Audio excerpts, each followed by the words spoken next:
Hello friends, welcome to my channel. IPO की review में आपका स्वागत है। आज हम बात करेंगे अपकमिंग आईपीओ के बारे में। पहला है true world bio energy limited. ये एक लीडिंग रिन्यूएबल एनर्जी प्लेयर जो इथेनॉल और क्लीन फ्यूल सेगमेंट में अपनी मजबूत पकड़ बना रही है। सेकंड है जिंकुशाल इंडस्ट्रीज लिमिटेड, जो कंस्ट्रक्शन इक्विपमेंट एक्सपोर्ट और मैन्युफैक्चरिंग सेक्टर से जुड़ी कंपनी है, जो ग्लोबल मार्केट्स में तेजी से एक्सपांड कर रही है और आईटी सर्विसेज और इंटरप्राइजेज सॉल्यूशन सेगमेंट में ग्रोथ ट्रेजेक्टरी बना रही है। थर्ड है स्पेस डिजिटेक, जो डिजिटल टेक्नोलॉजी सॉल्यूशन प्रोवाइडर और आईटी सर्विसेज और इंटरप्राइजेज सॉल्यूशन सेगमेंट्स में ग्रोथ ट्रेजेक्टरी पर है। इस वीडियो में हम इन तीनों कंपनियों की company details, financial performance, strength and risk and IPO details, साथ ही ग्रे मार्केट अपडेट कवर करेंगे। तो चलिए बिना किसी देरी से शुरुआत करते हैं। इस वीडियो में हम की पॉइंट्स कवर करेंगे। पहले बात करेंगे ट्रू वर्ल्ड बायोएनर्जी के बारे में, जो इस्टेब्लिश है 2021 में। सेक्टर बायोफ्यूल्स, मेनली इथेनॉल्स करेंगे। कैपेसिटी में 2000 KLPD, India top ethanol producers. CBG production में 10.2 TPD, strategic MOUs with Japanese companies. Units में 5 distilleries in Karnataka. Future focus में second gen ethanol, SAF, high value biochemicals. Strength में innovation, efficiency, strong growth trajectory. तो चलिए अब देखते हैं True World Bioenergy के फाइनेंस के बारे में। तो रेवेन्यू के बारे में बात करें तो 2015 में 1968, जो कि फाइनेंशियल 2040 के कंपेयर में 54% से बढ़ा है। प्रॉफिट आफ्टर टैक्स की बात करें तो 146 करोड़, जो कि पिछले साल के मुकाबले 361% से बढ़ गया है। EBITDA 309 crore, net worth 769 crore. तो टोटल बोरोइंग्स है 1549 करोड़, जो कि लास्ट ईयर से स्लाइटली रिड्यूस हुआ है। इस नंबर से साफ दिख रहा है कि कंपनी ने स्ट्रॉन्ग ग्रोथ और प्रॉफिटेबिलिटी अचीव की है। अब देखते हैं कंपनी की प्रोमोटर होल्डिंग के बारे में। तो प्रोमोटर्स है विजय कुमार निरानी, विशाल निरानी, सुष्मिता निरानी, जिनकी प्री इशू होल्डिंग है 88%, तो पोस्ट इशू होल्डिंग है 70%। स्ट्रॉन्ग प्रोमोटर प्रेजेंस के साथ कंपनी का कंट्रोल अच्छे से मेंटेन है। बात करते हैं कंपनी के स्ट्रेंथ के बारे में।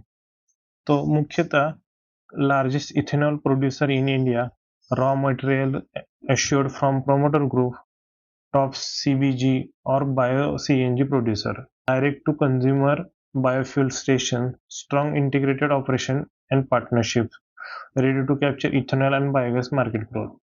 अब देखते हैं रिस्क के बारे में। तो heavy dependence on ethanol sales, prices and demand fluctuations. Policy changes by government of India could impact revenue. New ethanol production plus business transfer agreements risk. Past legal regulatory issue selected. Production units concentrated and operational distribution risk. Supply contracts with promoter group and termination risk. तो अब देखते हैं IPO के details पर। IPO issue size है 939 करोड़ का, जो fresh issue है 750 करोड़। प्राइस ब्रांड की बात करें तो ये 472 से 496 पर शेयर आ रहा है। तो इसकी ओपनिंग डेट थी 25 सितंबर, क्लोजिंग है 29 सितंबर और लिस्टिंग होगी 3 अक्टूबर। तो overall true World bioenergy strong growth potential के साथ रेडी है आईपीओ के लिए। अब अगला आईपीओ है जिनकुशाल इंडस्ट्रीज। अब देखते हैं कंपनी के डिटेल्स के बारे में। Established in 2007 में मेनली कंस्ट्रक्शन मशीनरी एक्सपोर्ट करती है। Export to 13+ industries like UAE, Mexico, UK, Australia और भी कई देश में।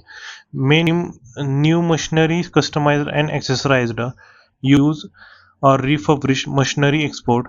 अपना ब्रांड HEXL बैकहो लोडर्स पर focus. Machines include excavators, bulldozers, cranes, wheel loaders और मोटर ग्रेडर्स। कंपनी अपने मशीन्स कस्टमाइज, रिफर्बिश और मॉडिफाई करके एक्सपोर्ट करती है ताकि इंटरनेशनल क्लाइंट्स सेटिस्फाइड करे। कस्टमर्स में इंटरनेशनल बायर्स, डिस्ट्रीब्यूटर्स, इंपोर्टर्स और कंस्ट्रक्शन कंपनीज में। स्ट्रेटेजी में मशीन्स की इफिशिएंसी और परफॉर्मेंस हाई रखी जाती है। तो अब देखते हैं कंपनी के फाइनेंशियल पर। रेवेन्यू 2025 में 385 करोड़ है, जो कि जो कि लास्ट ईयर से 59% से। प्रॉफिट आफ्टर टैक्स जो 19 करोड़ है, जो लास्ट ईयर से 3%। EBITDA 28 crore. Total net borrowing है 54 करोड़।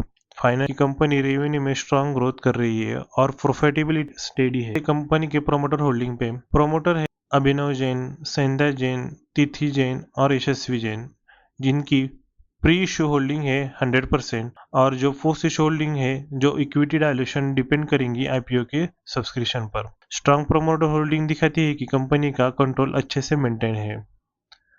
अब देखते हैं कंपनी की स्ट्रेंथ पे। लार्जेस्ट इंडियन एक्सपोर्ट और non OEM construction equipment, systematic refurbishment, then global presence, strong supply chain है और ओन ब्रांड मॉडल है, जो है कंपनी के रिस्क पर।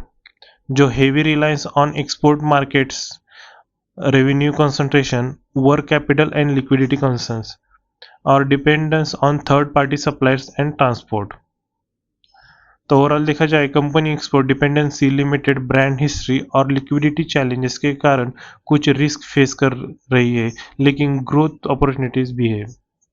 अब देखते हैं आईपीओ की डिटेल्स पर। आईपीओ डेट थी 25 से 29 सितंबर तक और फेस वैल्यू रहेगी 10 रुपीज पर शेयर, और इसका लॉट साइज है 120 शेयर्स, और इशू प्राइस ब्रांड है 115 से लेकर और 121 पर शेयर। तो ओवरऑल आईपीओ में strong promoter holding, transparent pricing और गुड लिस्टिंग, ग्रोथ पोटेंशियल और strong global business, market risk और एक्सपोर्ट डिपेंडेंसी।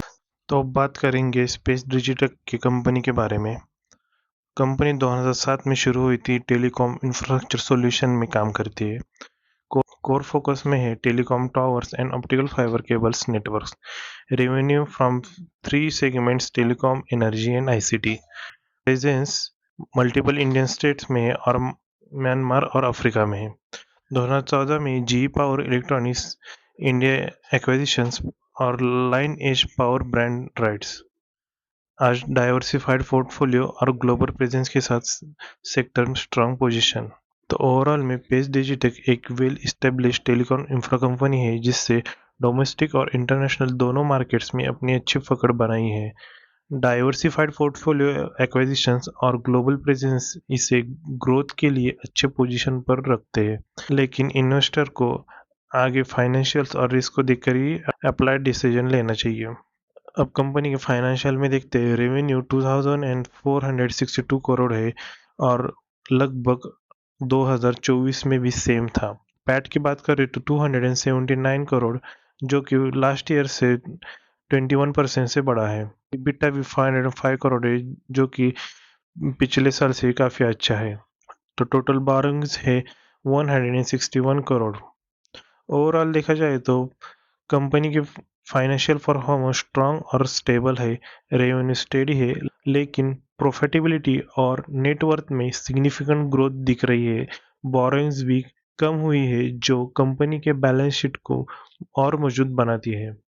अब प्रमोटर की बात की जाए तो इसमें प्री इशू होल्डिंग है 84% और पोस्ट इशू होल्डिंग है 69%।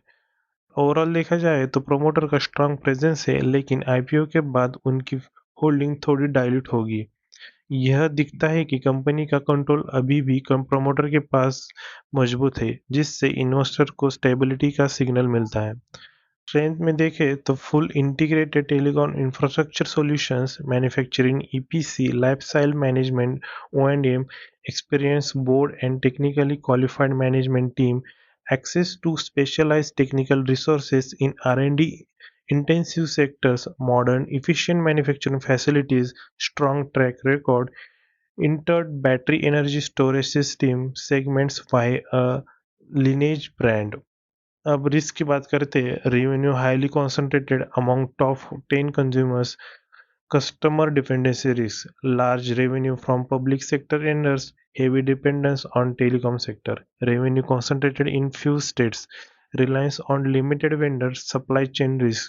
तो ओवरऑल पेस डिजिटेक की स्ट्रेंथ इसे टेलीकॉम इंफ्रास्ट्रक्चर में ग्रोथ है और डाइवर्सिफिकेशन के लिए मजबूत पोजीशन दिखती है। तो कंपनी का स्ट्रेंथ इसे टेलीकॉम इंफ्रास्ट्रक्चर में ग्रोथ और डाइवर्सिफिकेशन के लिए मजबूत पोजीशन देती है।